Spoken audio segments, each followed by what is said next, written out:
Hello students, मैं आ गई हूँ अपनी न्यू यूट्यूब वीडियो के साथ आप सभी को क्लास 6 की एनसीईआरटी मैथ्स पढ़ाने chapter for basic geometrical ideas. Today we will discuss exercise 4.3. So here is a question number 1. Name the angles in the given figure. ठीक है, ये हमें एक फिगर ड्रॉ है, हमें इसमें जितने भी एंगल्स बन रहे हैं उन एंगल्स के नाम लिखने हैं. ठीक है, तो अब एंगल्स के नाम लिखने हैं तो लाइक अगर मैं ये एक ट्रायंगल है, ठीक है, अगर कहूँ कि इसमें हमारे कौन कौन से एंगल होंगे, मैं इन्हें नाम दे देती हूँ ए बी सी. तो एक एंगल हमारा ये, एक ये और एक ये हो जाएगा, means angle A B C first one, and second one B C A, now third one C A B. ठीक है, तो इसमें हमारे तीन एंगल बन रहे हैं और तीनों का हमने नाम भी दे दिया. उसी तरह हमारे इस फिगर में कितने एंगल्स बनेंगे, that is first one, second, third and fourth. अब हमें इन चारों एंगल्स के नाम देने हैं, तो अब हम नाम लिख देते हैं इन चारों एंगल्स के. That is first one A B C. अब इसको आप चाहे ए बी सी लिखो चाहे सी बी ए लिखो, बात बराबर है, गलत नहीं है. ठीक है, ए बी सी. नाउ अब हम लिखते हैं बी सी डी. इसमें भी वही होगा, आप डी सी बी भी लिख सकते हो, है ना. तो मैं बी सी डी लिख देती हूँ, angle B C D. Now अब हम लिखते हैं सी डी ए. आप ए डी सी भी लिख सकते हो, सी डी ए. ठीक है, अब हमारा बी सी डी एंगल हो गया. अब हम लोग ए एंगल की बात करते हैं, डी ए बी या B A D, both are correct. D A B. ठीक है, तो देखो इसमें हमारे चारों एंगल्स आ गए, है ना. तो ये था हमारा question number 1. Now let's come to the question number 2. Okay students, so here is the question number 2. In the given diagram name the points. ठीक है, इस डायग्राम में, इस डायग्राम को देखकर हमें जितने क्वेश्चंस पूछे गए उनके आंसर्स देने हैं. ठीक है, तो हमारा फर्स्ट क्वेश्चन क्या है, in the interior of angle D O E. ठीक है, तो इंटीरियर मतलब इनसाइड वाले पॉइंट्स और एक्सटीरियर मतलब आउटसाइड वाले पॉइंट्स. तो हमें एंगल डी ओ ई के इंटीरियर पॉइंट्स देखना है कौन से हैं. तो हमारा डी ओ ई क्या है, डी ओ ई. ठीक है, इस वाले ट्रायंगल का डी, ये हमारा, मैं अलग से एक ट्रायंगल बना लू अगर, तो ये हो गया और यहाँ ओ, ये हमारा हो गया डी, ये हमारा हो गया ई. ठीक है, और यहाँ पे हमारा बी ड्रॉ हो रहा है. ठीक, और इसके बीच में हमारा ये ए पॉइंट आ रहा है. तो इस एंगल का हमारा इंटीरियर पॉइंट क्या हो गया, ए. क्यों, क्योंकि ए इस एंगल के अंदर आ रहा है, आउटसाइड नहीं है. अगर ये पॉइंट थोड़ा और इधर ड्रॉ होता तो ये हम कह सकते थे कि ये पॉइंट हमारा एक्सटीरियर पॉइंट है, बट ये इस एंगल के अंदर आ रहा है, मीन्स ये हमारा इंटीरियर पॉइंट है. तो हमारा पॉइंट ए आंसर होगा, ए पार्ट का. Now let's come to the B part. In the exterior of angle E O F. हमें एंगल ई ओ एफ के एक्सटीरियर पॉइंट्स यहाँ लिखने हैं.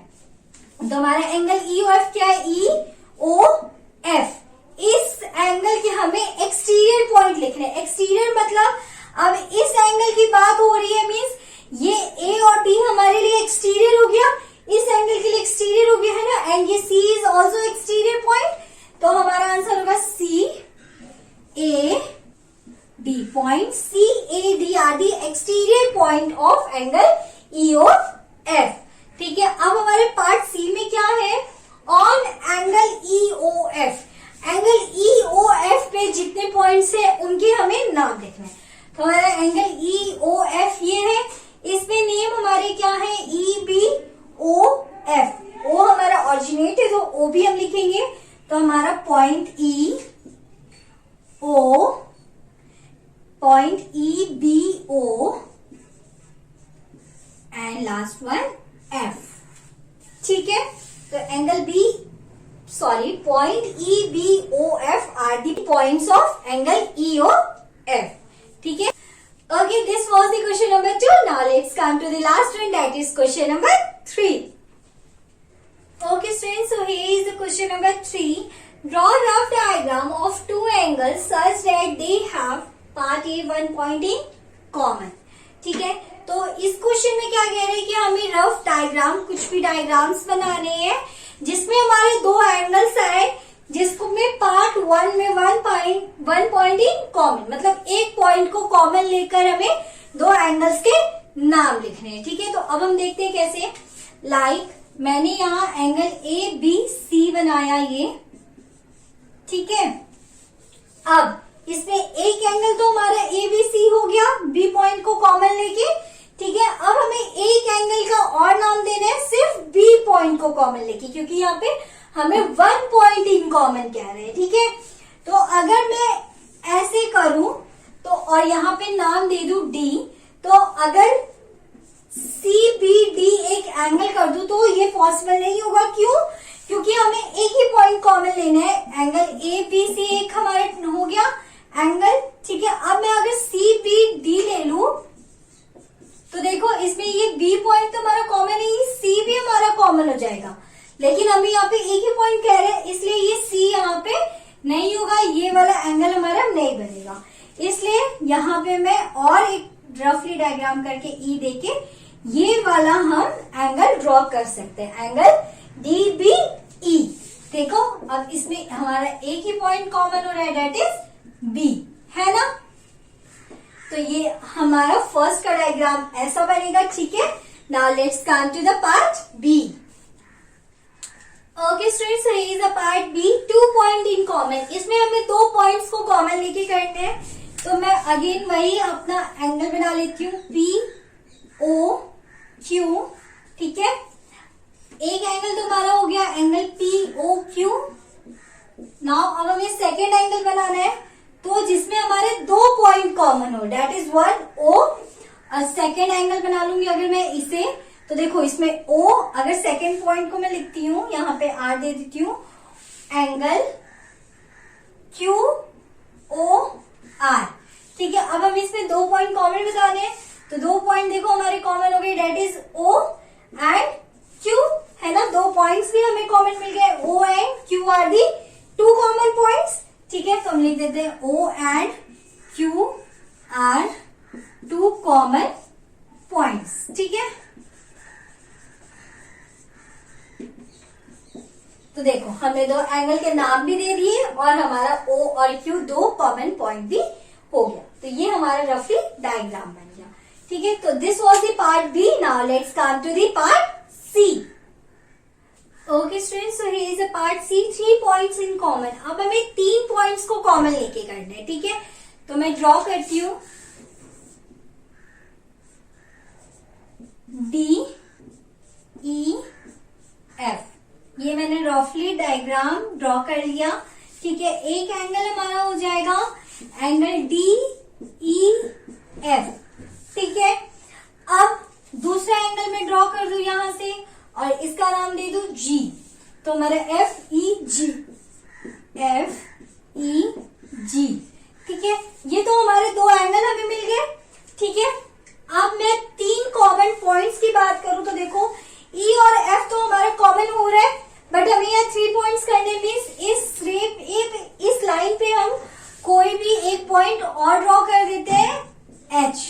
तो अगर अब हम एंगल की बात करें तो हमारा DEHF एक एंगल हो गया और अब FHEG एंगल हो गया, तो मैं इसमें H भी ऐड कर लेती हूँ। FHEG एक हमारा हो गया और ये हमारा हो गया DEHF, ठीक है।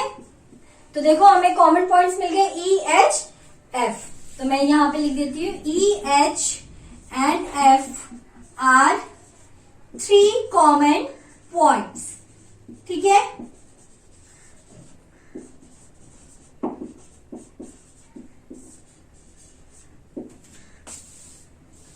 देखो this was the part C। Now let's come to the part D। Okay students, here is a part D, 4 points in common. अब हमें इसमें 4 पॉइंट्स कॉमन लेने, ठीक है। तो हम ड्रॉ करते हैं A B C, ठीक है। एक एंगल हमारा हो गया ABC। नाउ अब हमें एक एंगल और ड्रॉ करके यहाँ नाम दे रही हूँ D, तो एक हमारा हो गया CBD, ठीक है। तो हमें 2 कॉमन पॉइंट्स तो मिल ही एंड सी। अब हमें दो कॉमन पॉइंट्स और ड्रॉ करने, तो मैं यहाँ पे दो कॉमन पॉइंट्स और ड्रॉ कर देती हूँ, that is E and F. ठीक है, तो अब मैं लिख देती हूँ B E F C are four common points. ठीक है, B E F and C are the common points. ठीक है, तो ये हमारे इसके हो गए चार common points. This was the part D. Now let's come to the last one, that is part E. Okay students, here is a part E. One ray in common. ठीक है, तो अब हमें एक रे को कॉमन लेके दो एंगल्स के नाम लिखने हैं। रे आपको पता है क्या होते हैं, एक लाइन सेगमेंट्स को लेके। ठीक है, तो अगर मैं यहाँ ड्रॉ करूं पी ओ क्यू, ठीक है, और एक एंगल हमारा हो जाएगा पीओ क्यू। फिर सेकेंड एंगल में यहां से ड्रॉ करूं O Q R, O Q R. ठीक है, अब देखो मैंने पी ओ क्यू लिया था और क्यू ओ आर लिया था, तो ओ क्यू जो हमारा है लाइन, ठीक है, ओ क्यू इज रे, ये जो हमारी लाइन है ये हमारी कॉमन हो रही है दोनों में, पी ओ क्यू इधर भी कॉमन हो रही है और ओ क्यू आर ले रहे तब इधर भी कॉमन हो रही है। तो हम लिख लेते हैं O Q R is a common ray. ठीक है,